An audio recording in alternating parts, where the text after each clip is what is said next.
천국의 정표 세미나 다니엘과 요한계시록입니다. 다시 보는 계시록 7장 14만 4천과 흰옷무리. 오늘은 8번째로 마지막 영상입니다. 저 영상을 처음 들어오신 분들은 채널 재생 목록 들어가셔서 앞서서 올린 영상을 순서대로 보시면 계시록 7장을 이해하시는데 도움이 되실 것입니다.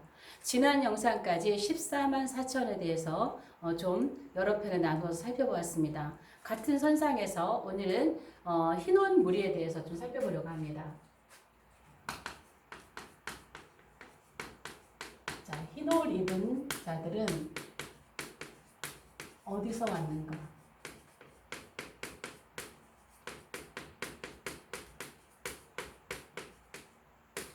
계시록 7장에 대해서는 몇 년 전에 이 영상을 올렸기 때문에 다시 한번 살펴보는 거라서 다시 보는 계시록 7장이라고 메인 제목을 붙였습니다. 역시 이 흰옷무리도 셀 수 없는 흰옷무리라는 제목으로 오래전에 올려져 있는 영상입니다. 그러나 같은 맥락에서 다시 한번 살펴보도록 하겠습니다. 일반적으로 여기 지금 이제 계시록 7장을 해석할 때 14만 4천이나 흰옷무리나 같은 무리로 보는 시각이 많습니다. 구원받은 모든 사람들의 대표라는 시각인 거죠. 그러나 제가 계시록을 푸는 그 원칙 가운데 문자는 문자로 상징은 상징으로 푼다라고 하는 그런 원칙을 가지고 있습니다. 그래서 유대인은 각 지파에서 14만 4천이 이스라엘 각 지파에서 나왔기 때문에 유대인으로 보았고 이 흰옷무리는 각 나라와 족속과 백성과 방언에서 나왔기 때문에 이들은 세계 이방인입니다. 세계 이방인. 그냥 문자 그대로 세계 이방인으로 봅니다. 어떤 분의 그 올려놓은 댓글에 보니까 왜 19세기에만 유대인들이 구원을 받았습니까? 지금도 유대인들이 많이 구원받고 있는데 맞는 말씀입니다. 19세기에만 유대인이 구원을 받은 것이 아니라 지금도 유대인의 구원이 있죠. 그러나 19세기에 복음이 전 세계적으로 집중적으로 확산되던 시기입니다. 그 시기에 유대인들과 세계 이방인들의 구원이 굉장히 많이 들어왔다. 구원을 많이 받았다는 것이죠. 그 시기에 유대인들도 집중적으로 많이 구원을 받았다는 것입니다. 그 전에도 있었겠죠. 뭐 굉장히 수는 작겠지만 지금도 이제 마지막 때를 가면서 유대인들도 구원이 많이 돌아오고 있습니다. 그러나 아직 민족적인 회개, 구원은 아직 이루어지고 있지 않죠. 개인적으로 주님 앞에 돌아오는 그러한 분들은 많이 계십니다. 이 세계 이방인들 흰옷무리 또한 마찬가지입니다. 집중적으로 전 세계에서 하나님 앞에 이 흰옷 입은 무리들 그리스도의 보혈로 그 옷을 씻어 깨끗하게 휘어져서 구원받은 무리들이 집중적으로 많이 들어왔던 시기가 19세기고 지금도 역시 많은 세계에서 구원받는 무리들 이제 앞으로 미종족 국가 나라까지 복음이 다 들어가야 하는 마지막 복음 확산 시기를 지금 우리는 지나고 있습니다. 그래서 흰옷 무리에 대해서 이들이 어디서 왔는가 일반적으로 대환란을 통해서 휴거된 무리라고 해석하는 시각도 많이 있습니다. 큰 환난을 대환란으로 보는 시각이죠. 그러나 저는 요한계시록이 순서적으로 진행이 되고 있기 때문에 계시록 7장은 대환란이 아니라고 보고 있습니다. 이 흰옷 무리를 좀 더 앞에서 풀었었지만 다시 한번 좀 풀어본다면 흰옷 무리는 이방인의 때에 구원받은 무리들입니다. 구원받은 무리들. 자, 이게 무슨 소리냐면, 이방인의 때라고 하는 것은 교회 시대죠. 교회 시대가 이방인의 때입니다. 그래서 이 세계 이방인의, 우리가 이 표를 볼 때에, 자, 이게 교회 시대란 말이에요. 교회 시대. 교회 시대이면서 이방인의 때죠. 이방인의 때. 반면에 여기 7년이 들어가면 여기는 유대인의 때라고 얘기합니다. 유대인의 때. 그냥 누구나 다 얘기하는 것이죠. 교회 시대는 이방인의 때, 그 다음에 마지막 7년은 다니엘 70일에서 마지막 번째 70번째 일회인 이방인의 때를 지나서 이제 유대인의 때라고 보는 것입니다. 그렇다면 우리가 상식적으로 생각을 해도 셀 수 없이 많은 흰옷 무리가 그러니까 구원받고 예수 믿는 이 사람들이 마지막 7년인 유대인의 때에 나와야 되겠습니까? 아니면 이방인의 때, 교회 시대인 이방인의 때에 나와야 되겠습니까? 이 질문을 생각할 때 우리가 한번 생각만 해도 알 수 있는 거죠. 셀 수 없이 많은 세계 이방인들은 유대인의 때에 나온다라기보다는 교회 시대인 이방인의 때에 나온다고 보는 것이 상식적인 것이죠. 그래서 그 시기가 이 구원받은 우리들은 교회 시대에 이방인의 때에 수없이 많은 전 세계에서 각 나라, 족속, 백성, 방언에서 전 세계에서 구원받은 무리들이 하나님 앞에 나온 그런 시기로 보는 것이 자연스럽다고 보는 것이죠. 그런데 바로 이 시기가 19세기였단 말이죠. 19세기. 이 19세기는 위대한 세기라고 부릅니다. 위대한 세기. 왜 위대한 세기라고 부르냐면 기독교가 과거 1800년 동안 전 세계에 미친 영향력과 19세기 100년 동안 전 세계에 끼친 영향력을 비교해 볼 때에 19세기 100년의 영향력이 과거 1800년의 영향력을 능가한다는 것이죠. 복음 전도 사역에 있어서 또 기독교가 전 세계에 영향을 끼친 그 부분에 있어서 그래서 19세기는 위대한 세기다라고 얘기를 해요. 그러면 여기가 왜 또 위대한 세계냐면요. 첫 번째는 세계 선교사들이 파송식입니다. 세계 선교사 파송식이에요. 그러니까는 이 세계 선교사들 파송식에 뭐 그 전에도 선교사들이 많이 파송이 됐죠. 그러나 전 세계로 선교사들이 막 각 나라로 파송이 막 되던 그런 시기였다라는 것이죠. 그래서 그 유명한 우리가 아프리카 리빙스톤이라든가 중국의 허드슨 테일러라든가 여러 많은 선교사들 또 우리 한국에도 그 시기에 많은 선교사들이 들어왔지요. 그래서 세계 많은 선교사들이 전 세계로 파송되었던 시기예요. 그래서 이들의 영향력으로 복음의 확산이 굉장히 강력하게 이루어졌던 것이죠. 두 번째로는 세계적 설교가들 있죠. 설교가들. 이 설교가들의 활동식입니다. 전 세계인들에게 설교의 영향력을 강력하게 끼쳤던 뭐 설교의 아버지 하면 스펄전이잖아요. 스펄전이라든가 D.L. 무디라든가 배운 것은 없지만 복음으로 전 세계에 그 영향을 끼쳤던 D.L. 무디라든가 이런 굉장히 유명한 세계적으로 영향력을 끼쳤던 그러한 유명한 설교가들이 활동했던 시기예요. 19세기가. 이들의 설교 한 편 한 편이 세계 많은 사람들을 변화시킨 그러한 시기가 19세기라는 겁니다. 그래서 이때는 위대한 세계라는 거예요. 그러니까 선교사들을 통해서 각 나라들의 복음이 들어가죠. 설교가들을 통해서 전 세계 모든 사람들에게 영향력을 끼치죠. 그래서 이때가 위대한 세계라는 거예요. 그런데 발맞추어서 요 19세기가 교회사적으로는 빌라델비아 교회 시대입니다. 빌라델비아 교회 시대입니다. 제가 앞에서 올린 영상에서 많은 이야기를 했지만 7개의 인과 7개 교회의 이 바퀴는 7교회 시대 끝나고 인이 7년 끝에 떼어지는 것이 아니라 7교회는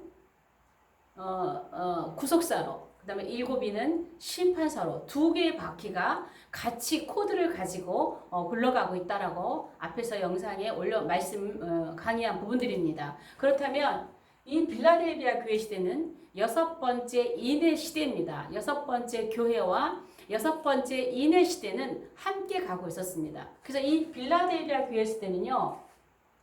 세계 선교 시대죠. 세계 선교 시대. 근데 이 세계 선교 시대는 이 빌라델비아라고 하는 교회의 뜻 자체가 형제 사랑이에요.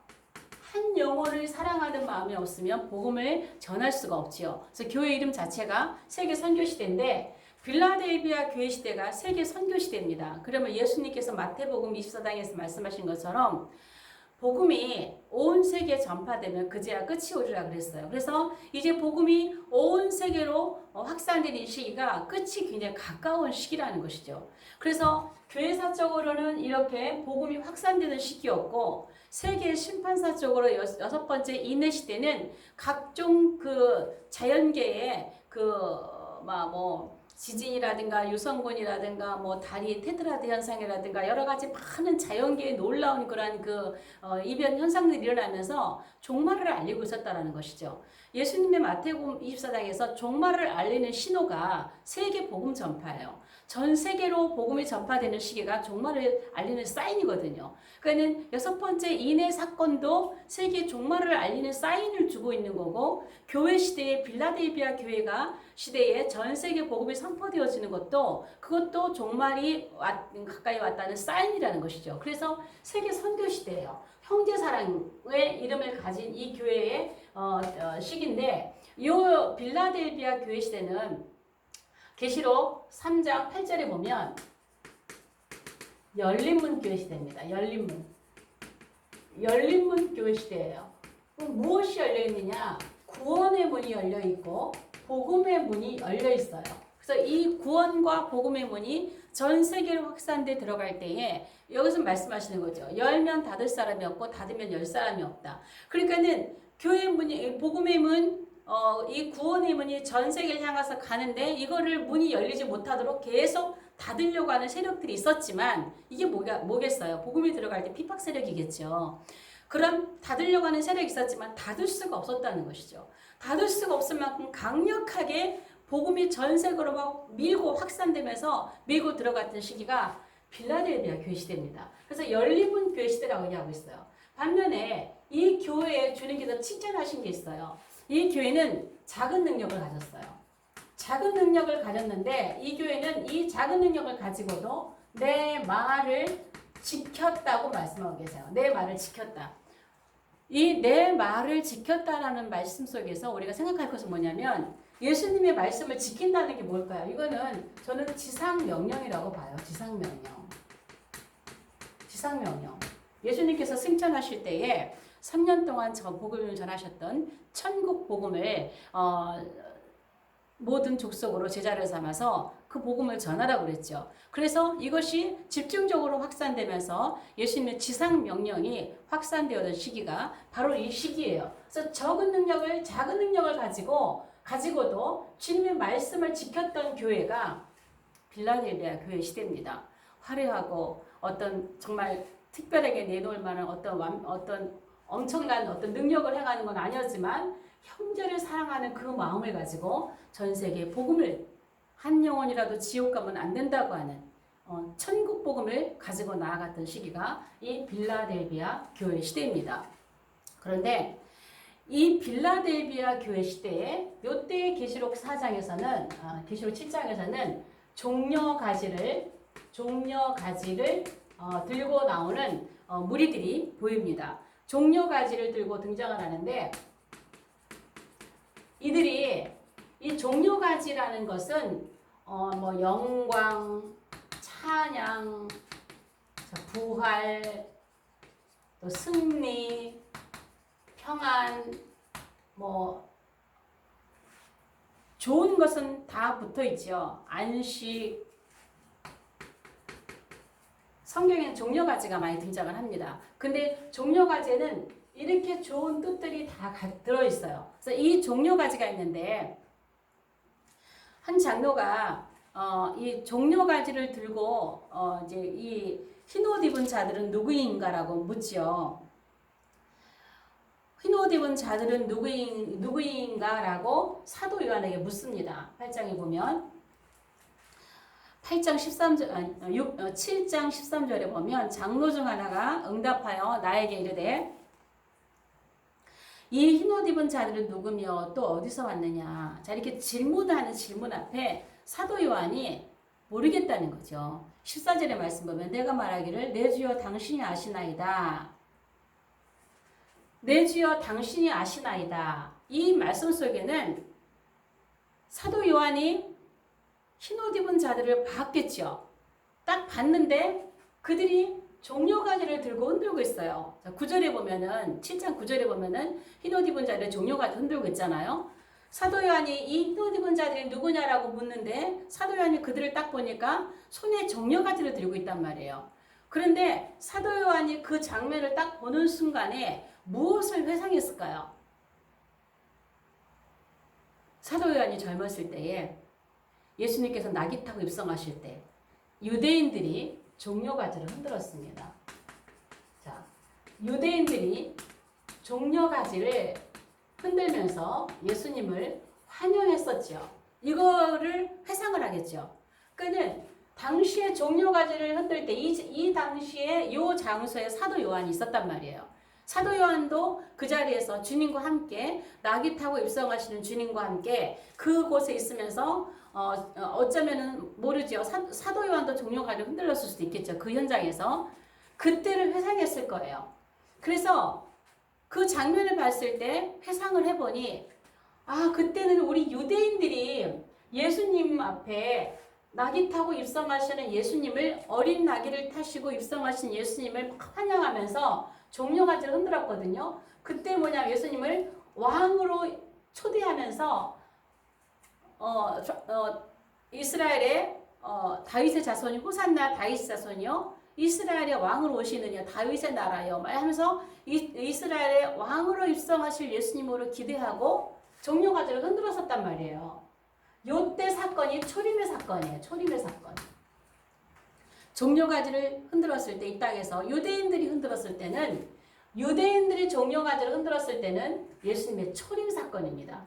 그런데 예수님은 이 초림 때 왕으로 올라가지 아니하시고 십자가로 올라가신 거예요. 왕의 자리로 올라가신 것이 아니라 십자가 위로 올라가신 거예요. 그래서 유대인들은 실망을 한 거죠. 그리고 예수님을 떠난 거죠. 많은 사람들이. 그래서 이 장면을 생각하면서 사도 요한은 그런데 지금 한 장로께서 이들이 누구이냐라고 물었을 때 요한이 딱 봤을 때 우리가 유대인들이 예전에 종려가지를 흔들고 있는데 지금 종려가지를 흔들고 있는 사람들을 딱 보니까 사도 요한은 아는 거죠. 이들은 유대인이 아니라 이방인이에요. 이방인들이 지금 종려가지를 흔들면서 예수님 앞에 환영하고 예수님께 영광을 돌리고 예수님 앞에서 그렇게 하고 있는 거예요. 예수님의 영광을 돌리고 있는 거예요. 이 장면을 봤을 때 사도 요한은 모르겠습니다. 우리가 예전에 뭐 이런 말들이 성경에 다 기록된 건 아니지만 우리 유대인들이 예수님을 환영하면서 종려가지를 흔들고 있었는데 지금은 유대인들이 아닌 이방인들이 좀 종려가지를 흔들고 있는데 도대체 이들이 누구인지 나는 모르겠습니다. 주께서 아시나이다. 이렇게 말씀하시는 거예요. 그러면은요, 저는 이 장면을 볼 때 그런 거죠. 자, 이방인들이 종려가지를 흔들고 있는데요. 이들은 이미 왕이신 예수님 앞에서 그분의 영광을 찬양하고 있습니다. 부활하신 예수님 앞에서 그분의 승리를 찬양하고 있습니다. 그분의 평안을 누리고 안식을 지금 누리고 있는 거예요. 지금 예수님과 함께 천국에서. 물론 이방인들도 예수님을 왕으로 인정하고 거기에서 주님께 영광과 찬양과 승리하신 주님 앞에서 종려가지를 흔들고 있는 거예요. 그럼 이 사건은 뭘까요? 예수님의 초림이 아니라 이제 예수님의 재림을 얘기하고 있는 것입니다. 이제 왕으로 오시는 예수님, 이제 이 땅에 재림하실 때는 모든 세계 이방인들과 유대인들의 모든 왕으로 오실 그러한 예수님으로 예수님 앞에서 종려가지를 흔들고 있다라고 저는 봅니다. 그래서 이들의 종려가지를 흔들고 있는 그 뜻은 뭘까요? 유대인들은 왜 지금 예수님 앞에서 종려가지를 흔들고 있는 것일까요? 자, 사도 요한, 세례 요한께서 말씀하신 것처럼 예수님께서 십자가에 지신 사건은 어떤 사건인가요? 세례 요한께서 보라 세상죄를 지고 가는 하나님의 어린 양이라고 그랬어요. 그러면 세상죄는 뭐냐면 유대인만을 위해서 십자가 지신 것이 아니라 유대인과 이방인을 포함한 그분의 손으로 만드신 세계 모든 사람들을 위해서 예수님이 십자가를 지셨다는 것이죠. 만약에 예수님께서 유대인들만을 위한 십자가였다면 어떻게 이방인들이 구원을 받을 수 있었겠어요? 마찬가지로 또 예수님께서 유대인들이 종려가지면서 왕으로 입성하시는 걸 환영할 때 왕의 보좌로 이때 바로 나라를 세우셨다면 우리 이방인들의 구원은 어떻게 됐겠습니까? 그러나 이때 예수님께서 왕의 자리로 가지 아니하시고 십자가의 자리로 올라가셨기 때문에 지금 유대인들은 그러는 거죠. 이방인들은 이런 마음인 거죠. 예수님, 주님께서 십자가에 올라가셨기 때문에 우리 세계 이방인들을 위해서 십자가 지셨기 때문에 그 십자가 위에서 흘리신 보혈로 인하여 우리의 죄가 씻음 받고 우리의 옷이 이렇게 깨끗이 씻음 받아서 이렇게 흰 옷을 입고 이렇게 구원을 받고 주님 앞에서 주님을 찬양합니다. 주님을 찬양합니다.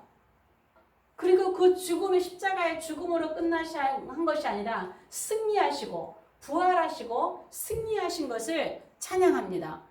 영광을 돌립니다. 이제 우리도 이렇게 예수 믿고 승리하고 올라왔으니 우리도 주님처럼 이제 머지않아 부활을 기다리고 있습니다.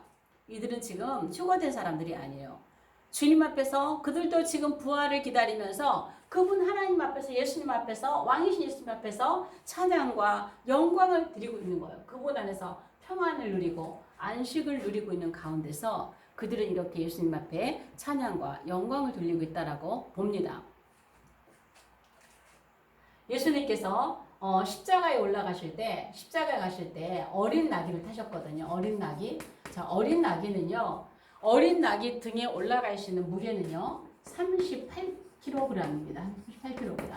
예수님의 몸무게를 여러분이 알 수 있을 것입니다. 그렇게 예수님이 초림으로 오셨을 때는 초라하셨습니다.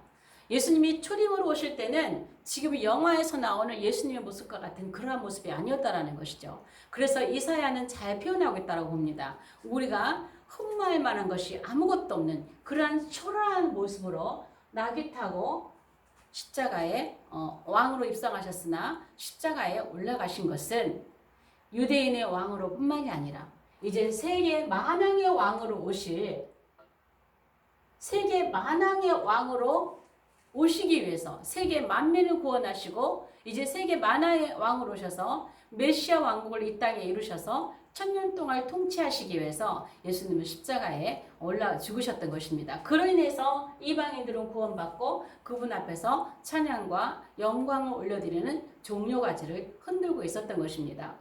그런데 이분들이 장로께서 대답을 하세요. 이분들은 지금 큰 환난에서 나오고 있다라고 그래요. 큰 환난에서 나오는 자들이라고 하는데 요 큰 환난 시대를 좀 볼게요.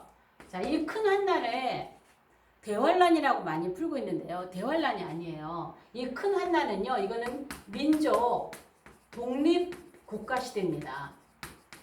민족 독립 국가 시대. 자, 맨 처음에는요. 씨족 사회를 시작했고 그 다음에 부족 사회, 그 다음에 도시국가로 시작해서 그 다음에 제국시대가 로마까지 6개 제국시대가 지나가요. 로마까지 제국시대. 제국시대가 지나가면 열강시대가 오는데요. 이 시대는 많은 나라들이 식민지로 들어가 있었습니다. 열강시대를 지나서 미국과 소련의 양국시대가 지나면 이 시대가 지나고 독립국가시대가 와요. 이때에 많은 식민지의 나라들이 독립을 하게 되는 거예요. 독립을. 그 독립하고 나서는 그 다음에 세계 시장화가 열리고 지금은 전 세계가 북, 남, 서, 동으로 나눠져서 이제 예수님 오시는 마지막 때가 가까웠어요. 그럼 환란 시대라는 건 뭐냐면요. 바로 여기에요. 독립국가 시대. 그럼 독립국가 시대가 왜 환란 시대냐? 이 시대는요. 나라가 세워지고 있어요. 전 세계 나라가 세워지고 있을 때 많은 나라 독립하고 있을 때 우리가 아파트 전도하신 분들은 그런 분위기를 아시죠? 한 아파트에 이사 한 번 오면 많은 교회들이 복음을 들고 들어갑니다. 그 집에.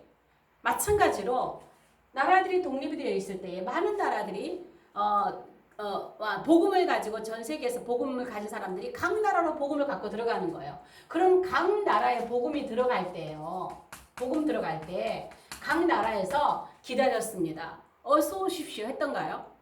많은 나라들이 이들이 복음을 갖고 들어갔을 때 핍박을 했다라는 거예요. 핍박.